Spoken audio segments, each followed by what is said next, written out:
Hello, hello. What's good, everybody? It's your girl, Lady Sola, and I am back here with another reaction to Insecure Season 5, Episode 5, Surviving. Okay? So let's get into it. So, in this episode, the highlight, we start off with Molly having a one night stand with an individual that we do not know. But then she does get some missed call notifications from her dad, and she finds out that her mom is in the hospital. So we don't know for what yet, but in the next scene, we see that the whole family is nervously waiting. Both of her brothers, her dad, and her aunt is there as well. So the doctor comes to get them. They go into the hospital room where their mom is supposed to be, and it's some other woman. It's somebody else's mama. Not Molly's mama, but another mama. And they're all just looking confused, like, is this our room? It was obviously a joke that Insecure decided to write in this episode where it's someone else's mom. They're telling the doctor, no, this isn't our mom. And the doctor's like, oh, well, strokes can really change people. And Molly's like, no, like, literally, this is not my mom. Like, this is a totally different person. Who is this woman? And he's basically saying that she doesn't have much time to live, that they should say their goodbyes right then and there. So when he first said that in that moment, I'm like, oh my gosh, her mom is really sick. Like, this is really serious.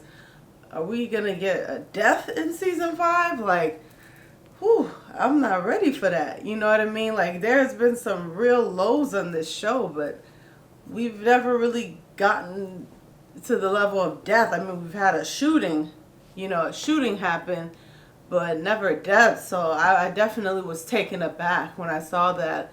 And it was a bit of a relief, when we found out that it was just a mix-up. And the other family came and was standing there, and they didn't look amused or, they didn't look in high spirits. I'll say that. So I don't know if they probably already know that their mom is in really bad condition, and that's probably why they had the long faces. But but Molly's family exited stage left so that the real family can come and be with their mom, and then they were then escorted to their actual mom's room. Thankfully, she's not in such a bad state as that other woman, but she is currently unconscious. She has had a stroke, and then we find out that her mom actually has had a stroke, but that their dad has decided, with her mom's wishes, to not share it with Molly. I don't know if none of the kids knew. That's the only part that the scene didn't really highlight, whether it was just all the kids didn't know or if it was just specifically Molly. It would be nice to know, whether it was just Molly or all the kids. But I'm assuming all the kids didn't know, and their mom didn't want them to be worried, which is very understandable. And any strong mom, they don't like to share when things are really bad or when they're really hurting over something or when they're down about something. They lock all of that away, and they just focus on the positives. They focus on their kids and what they're intending to their needs. And they try their best to mask and to kind of lock away the issues that they're dealing with. So that didn't really surprise me. Molly was very surprised, and it definitely had her in her thoughts and in her feelings that, wow, my mom didn't feel like I was emotionally ready to know this information. She didn't want to overwhelm me, but I can handle it, because that's Molly's mentality. You know what I mean? She's just in go mode all the time, and she's like, no matter what happens, I can handle it. I got this. I can take this 76th item onto my plate, even though I'm already like swamped and I'm already like spread too thin. But yeah, sure, I got it. I can handle this too. That's who Molly has always been. She is an overachiever. She is someone that is very determined and hardworking, and someone that just does not take no for an answer, and she also does not give no's. She's willing to go above and beyond, even at the expense of her own sanity and sleep and everything else, just to say I can do this too. So that was very like relatable. Molly does ask the nurse right away if she can be added as the one of the primary point of contacts, because she feels that her dad is not going to be able to handle this on his own. And I thought that was great, that she stepped up and did that. I think it's very Molly like to do that. I love seeing that because it just shows that no matter how her dad handles the situation, we don't know. Maybe he will be strong enough. Maybe he will pull himself together. But as the husband, as the love partner, you never know how that is going to affect that person. It's going to affect the whole family in so many magnitudes, but specifically the husband. You know what I mean? Like, that's a different level. And I think Molly wanted to just kind of be prepared and kind of like be 2 steps ahead of the situation, so that if her dad just starts to break down, if he starts to close off himself, if he starts to fall into a depression, she can be already in the know about her mom and kind of be basically the matriarch of the family. So she definitely thought ahead with that one, and it was a bit comforting to see that she loves her mom, and she wants to, even though she feels like she was like shut out of some information moving forward, she definitely is taking it upon herself to be in the know, no matter what.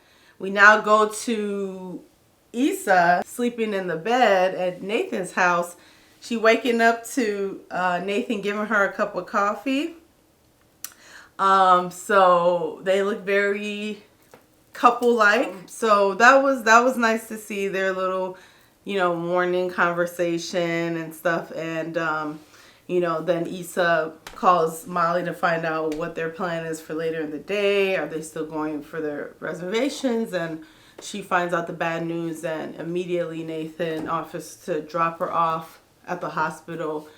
And, he's giving her encouraging words that I'm sure Molly is really going to be appreciative that you're showing up for her.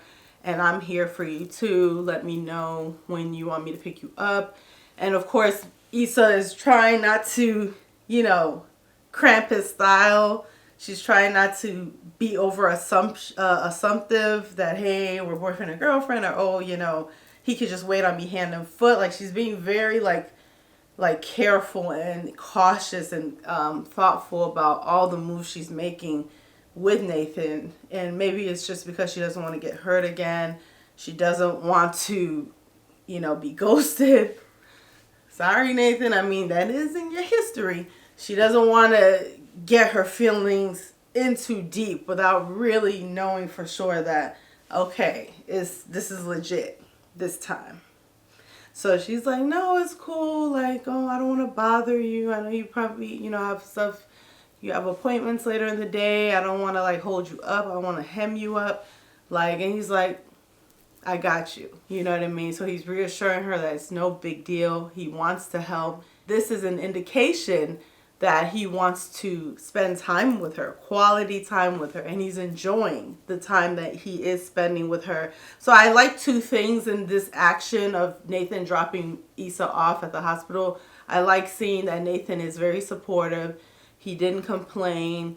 He's interested to know how Molly is doing. So he's a very caring, compassionate person, and just helpful.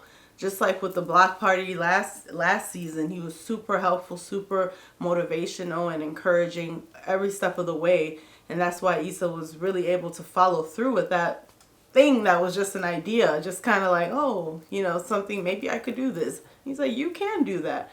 So now he's showing up for her again. And the other part that I like is Issa, showing up for Molly and getting there as soon as possible. When she gets to the hospital, she's consoling her. She's asking, can I get you food? Can I get you anything to drink? And she's like, hey, can I at least get you some clothes? Because Molly showed up at the hospital in her freakum dress. She didn't have time to change or nothing, so she looking like she ready for the club, not really ready for, what I'm saying, a emergency room or a hospital waiting lobby. It's not exactly the attire you expect to walk into the hospital with. So Issa's like, I got you, girl. I'll go and get you some clothes. It's no big deal. So she has Nathan come and pick her up to go to her house so that she can get those clothes for her. And then we see the dog that she had. I forgot all about that dog. Totally forgot that she had a dog. So cute. They end up taking the dog for a walk. So we get this nice shot of Issa and Nathan pretty much having like an impromptu, moneyless date, if you will. Those are always nice when you just kind of do these like free spirited and free as in no money needed type of excursions or activities where you can spend quality time together. So, they're walking this dog. It's a beautiful day out in LA. And they're talking and, they're talking about how both of them have called each other's moms and just how appreciative they are of their moms. Her mom calls her and she's like, I really appreciate the love and message you left. So I think that was a touching moment. It definitely made me think of my mom in that moment and just how grateful I am, to have my mom in my life and, for her to be so strong and healthy, and I get so many qualities from her. And, so it was definitely a touching sweet moment. So back at the hospital, Molly gets a call from Torian at work, and he's asking her about a rebranding proposal and, is she working on it? Will she be able to get it to him? Where is she basically? And she's like, my assistant didn't tell you that I'm taking care of some personal stuff. I'm not going to be working today.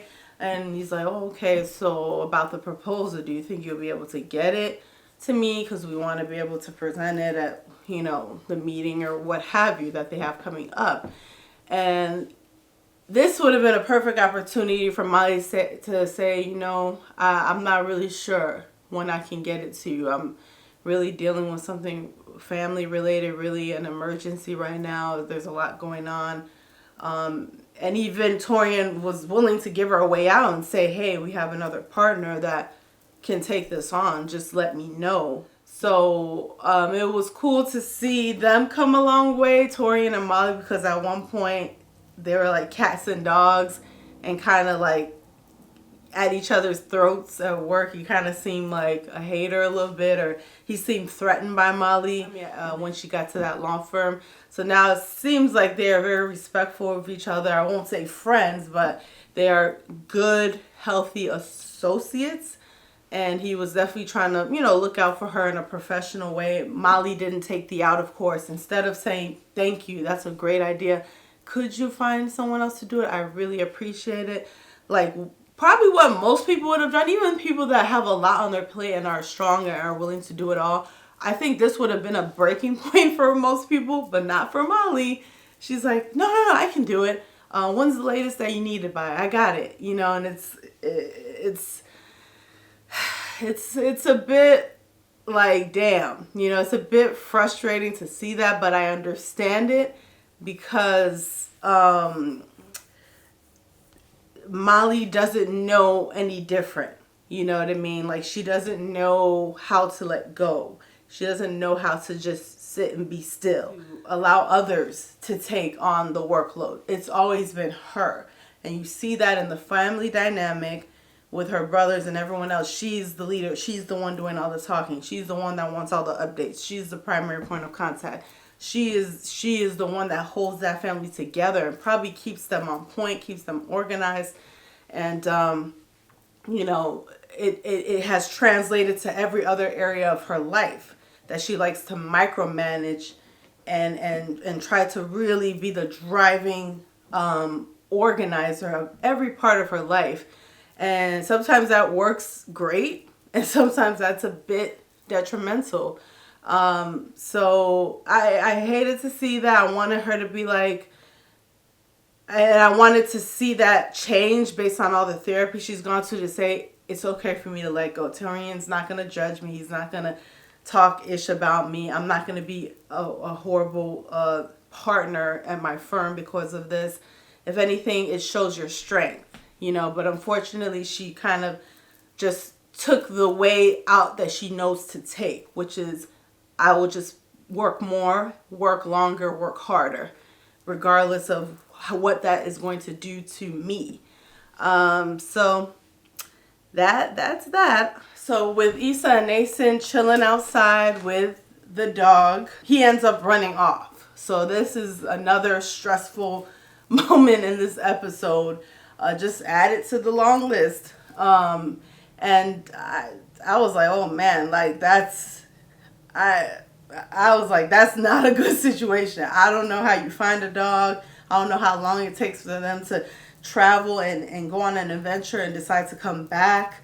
Like, I know that you hear of dogs being so smart and their senses being so strong where they can smell where they are and know, they just know their home so well that they will end up coming back. But when they run off and they're just gone, it's hard to hold on to that logic, you know? So I would have been freaking out, especially because it's not my dog, you know? Like, and Molly's already going through so much. Like, I asked you to do one thing. I just asked you to go get my clothes. Why is my dog gone? You know what I mean? So that would have been, thankfully the dog came back and he did retrace his steps like Nathan said he would.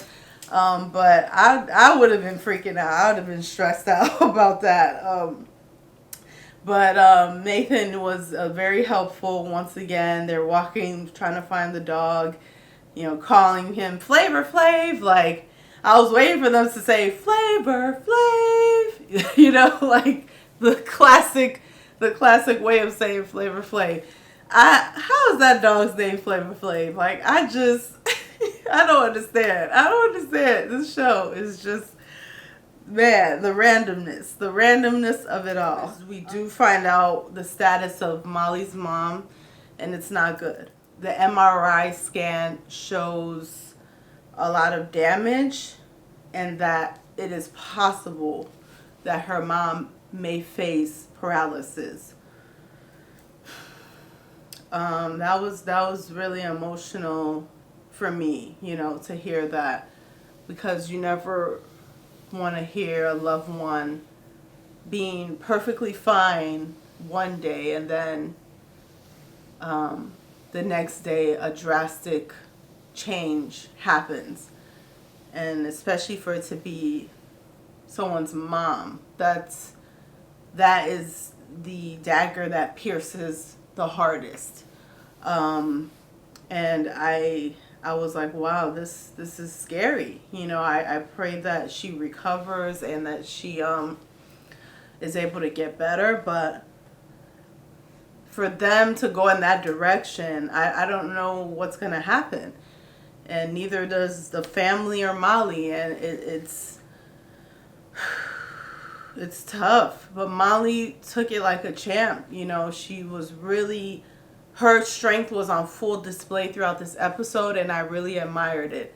I know we give Molly a lot of crap, and we give her a hard time about doing too much, not like relaxing, not letting go, you know, micromanaging and you know, self-sabotage. And yeah, she does have all those issues going on that she is working through. But I would never discredit strength. I would never discredit someone being so focused and so concerned with the well-being of that other person that they put that first. I think it's very noble, it's very honorable, and it shows how much she loves her mom and how much her family means to her, and that's very touching. And I'm proud of Molly, and I know that she will be the one to keep the family strong, keep them in, high spirits, keep them focused on what they need to do. And I pray that her mom does come out of that coma or whatever. I think she's in a coma. I hope she does come out of it and she is able to recover from this stroke. Molly shares with Issa, she just feels guilty. She feels bad. How could she allow this to happen? She wished she knew sooner. And Issa's like, no, don't be so hard on yourself. It's no way that you could have changed this or changed this. It's not your fault. And all she keeps thinking about is what will happen if my mom isn't around to see me finally get married or have kids. And that is a double fold reaction, because one side of me is like, she has a point. That is emotional. That is a scary thought to think about. You do want, your parents and your loved ones to see you transition and grow and basically find your own family and be able to get engaged and get married. Especially the culture I'm from, being Nigerian, it's just a given, whether you like it or not. And I know that in America and in this, new age that we're in, there's a lot more room for doing things in different ways, which I'm all for that. I'm all for options and variety, and not just it needs to be this way. But my culture is very strong and deep rooted, and even though there is change has come, tradition still weighs a lot. So, getting married, dating, getting married, having kids, all that stuff is still very relevant, whether you agree with it or hate the notion or not. At least in my culture, it is still a thing. And it is still something that is regarded very highly. And so with Molly saying, dang, what if, I feel for her in that. The other side of me I feel empathetic towards her, that she is really feeling guilty about this and she's freaking out, and she obviously her mind is racing with this thought, and it shouldn't be like that. It shouldn't have to be that way. And I know her mom has asked her many times, has talked about, what are we doing? What guy are you talking to? We need you to get married and have babies. That's what all, parents say. And she feels bad, because she doesn't know if she's going to be able to do that in time. So, Molly's going through a lot, and I wish her family well, and I hope her mom gets better. And I know that her finding the man of her dreams and eventually getting married and having kids will happen, because Molly is an amazing person. It's just not happening right now. I want to get into the last two major highlights of this episode. I had to save it for the end, okay? The first one is when Issa and Nathan are sitting on the bench. Flavor Flav has found them. He has returned to his roots, and they can exhale. Issa don't gotta blame Nathan for being the one that lost the dog. She ain't gotta buy a replacement dog and fake it like, that's the real dog. He's back and all is good. Issa is expressing her appreciation for how helpful Nathan was this whole day, and that she couldn't have pulled this day off without him, and that he is so patient with her, and that is the reason why she loves him. So when she first said this sentence, it did kind of shock me a little bit. I was like, oh, I thought she was just going to say that this is why I like you so much, or this is why I like spending time with you, or this is why I think you're great. So when she said, this is why I love you, it was like, oh, okay. It definitely caught me off guard a little bit, but it was smooth. It wasn't like I was just stuck on that, oh my gosh, why did she say that?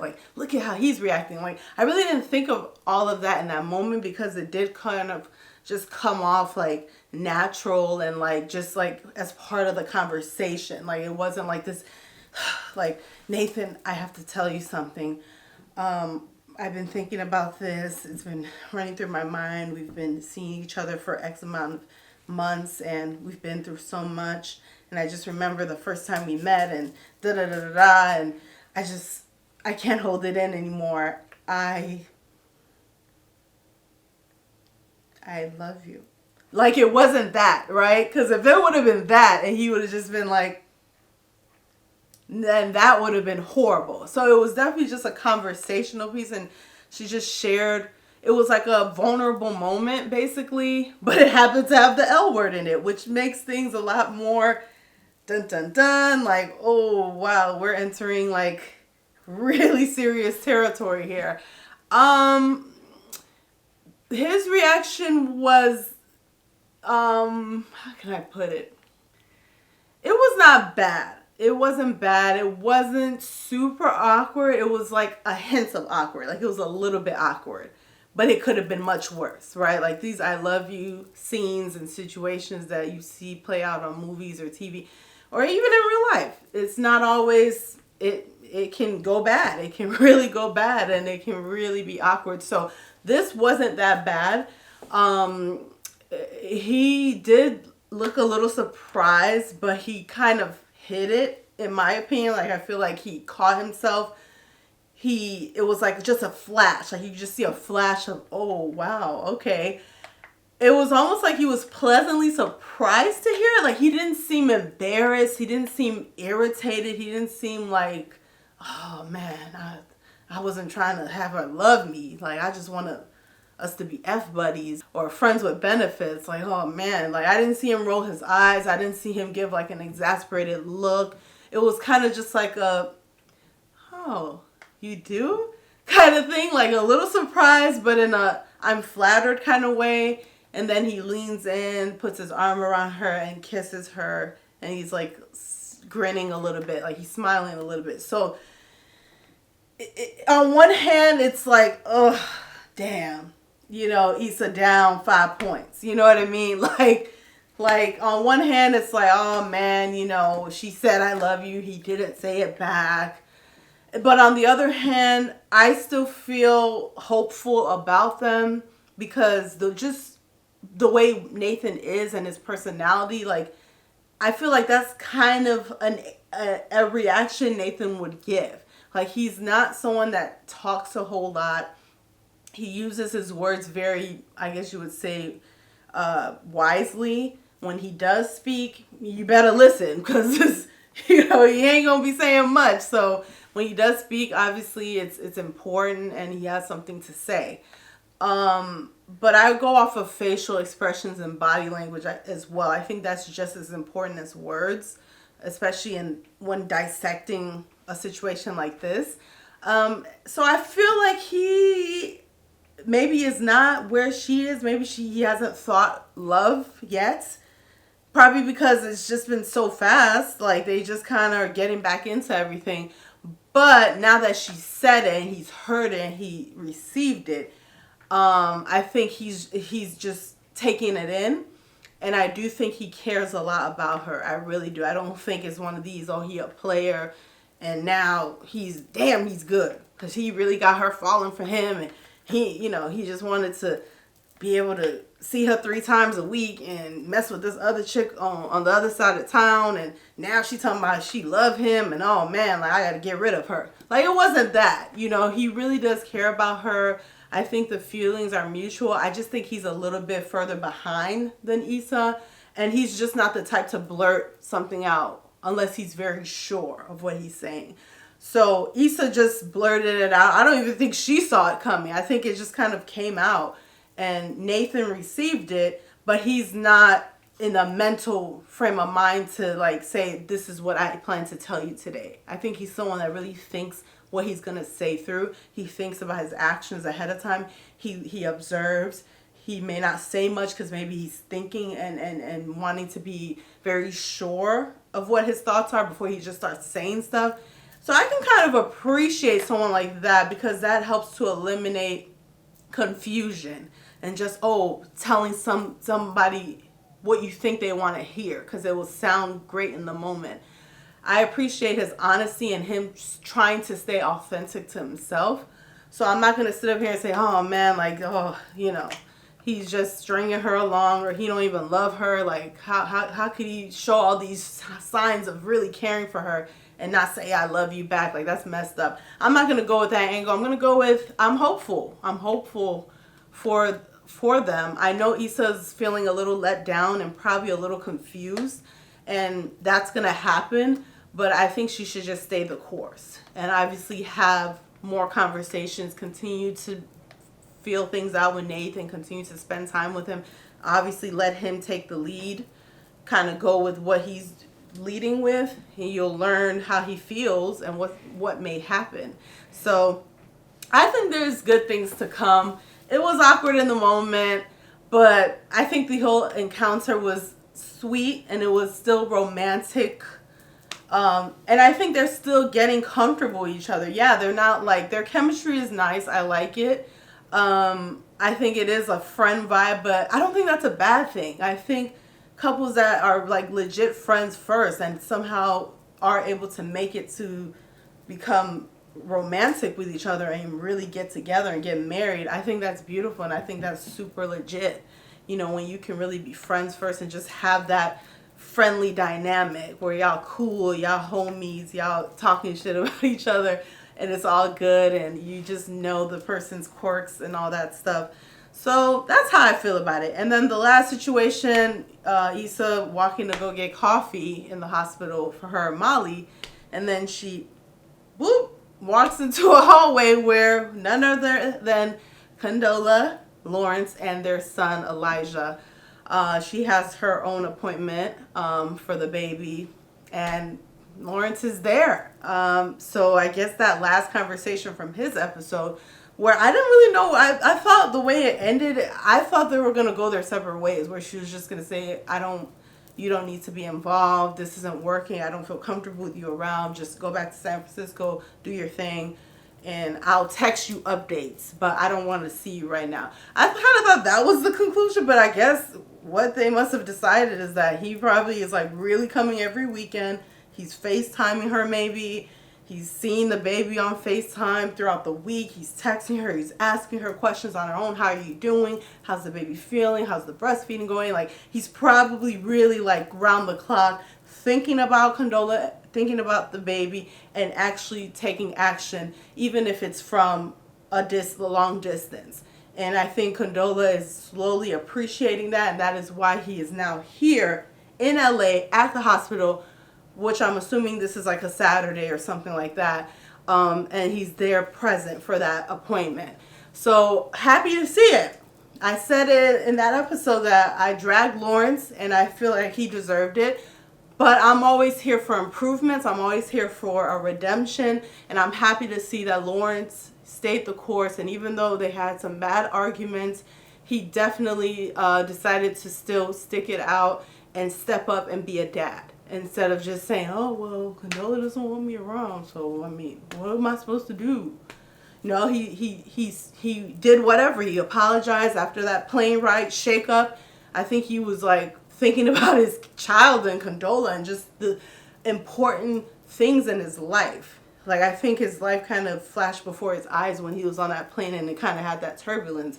And I think it made him realize, I want to be in my son's life and I want to have a good relationship with his mother, and I gotta be better to make this happen. So I'm happy to see that. Obviously Issa's feeling away because Nathan didn't say I love you back, so now that's in her head, and now she sees Lawrence, and Lawrence is looking like a sad puppy dog and still looking like he's deeply, heavily, head over heels in love for Issa. It's like written all over his face. And I think Issa knows that. They know each other very well, obviously.